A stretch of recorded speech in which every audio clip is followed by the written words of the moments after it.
Now today we are going to discuss about some questions based on the dimensional analysis.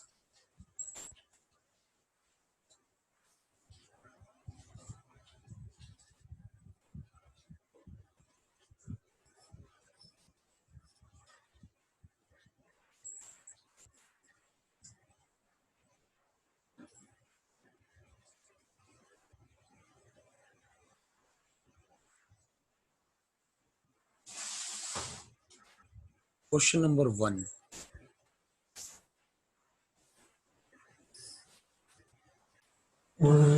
Question number 1. Find out units and dimension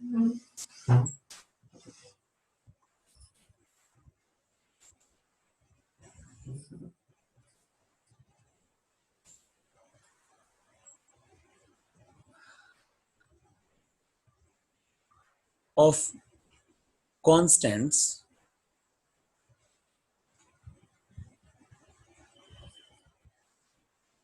A and B in van der Waals equation.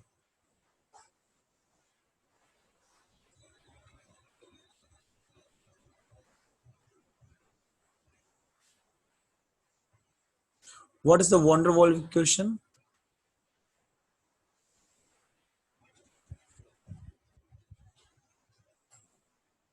ये double A होगा. Van der Waals equation is P plus A upon V square and V minus B equal to RT, where P is pressure, V is volume, and T is temperature, and R is gas constant.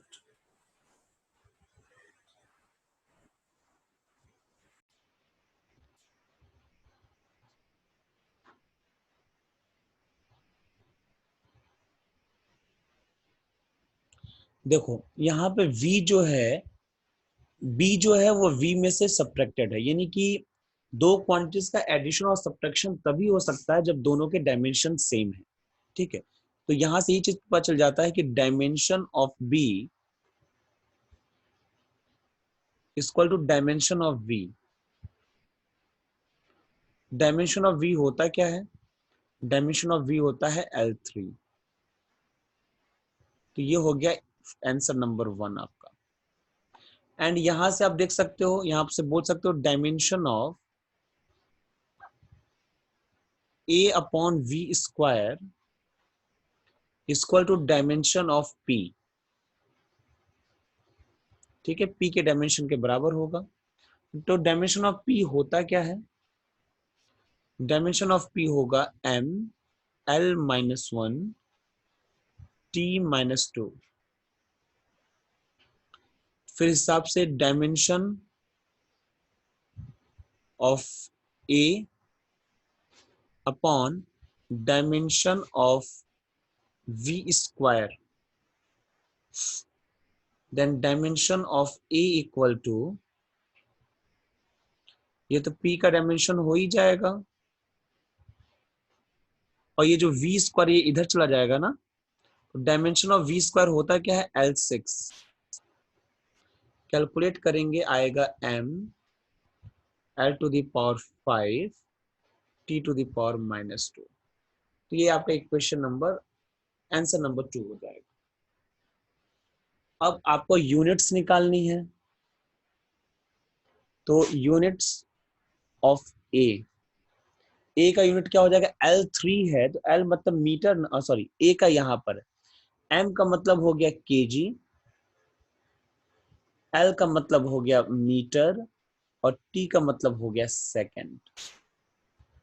Of B क्या हो जाएगा? L3 है मतलब metre cube. तो ये इसकी units हो जाएंगी. ये आपका हो जाएगा आंसर नंबर 3. ठीक है, चलिए आगे बढ़ते हैं दूसरे क्वेश्चंस की तरफ.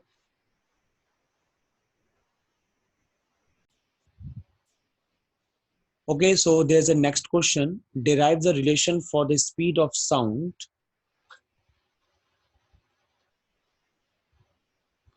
for speed of sound depends upon the modulus of elasticity E and the density rho.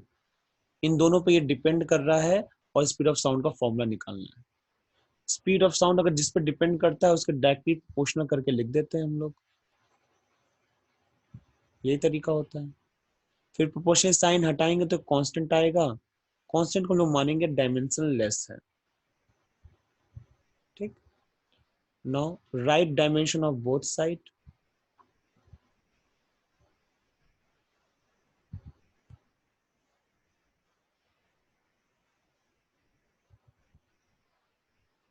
v का डायमेंशन क्या हो जाएगा? m0l t minus one. के तो डायमेंशन लेस है तो इसका तो कोई डायमेंशन होगा नहीं. मॉडुलस ऑफ इलास्टिसिटी का डायमेंशन क्या हो जाएगा? m l minus one t minus two. ठीक है, इसके पावर a हो जाएगा. और डेंसिटी का क्या हो जाएगा? m l minus three t zero. इसके पावर b हो जाएगा. m0l t minus one. One लिख लेते हैं अपन. ये यहाँ देखिए m का पावर a मिलेगा, यहाँ से m का पावर b मिलेगा तो ये हो जाएगा a प्लस बी. यहाँ से माइनस वन मिलेगा एंड माइनस थ्री बी मिलेगा. हो जाएगा l minus A minus three B. और यहाँ मिलेगा t का power minus two A. Compare कर लीजिए. a plus B equal to zero. m का पावर को कंपेयर किया गया है, मतलब कि मास के डायमेंशन को कंपेयर किया गया है. तो L का पावर क्या हो जाएगा? ये हो जाएगा minus A minus three B equal to one. यहां से क्या मिला? a equal to minus B. उठा करके यहाँ पुट कर दीजिए. ठीक है, तो क्या हो जाएगा? माइनस ए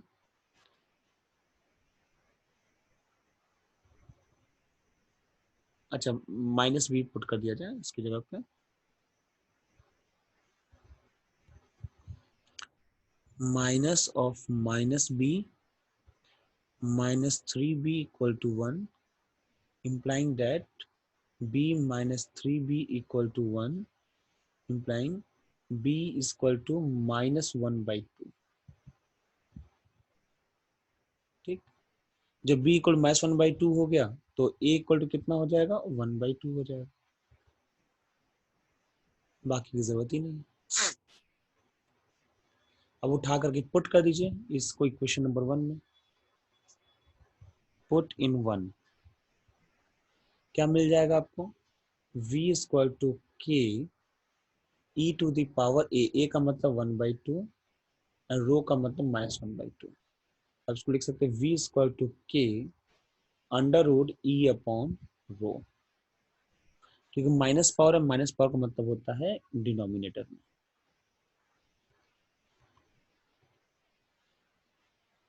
तो ये आपका रिक्वायर्ड रिलेशन हो जाएगा.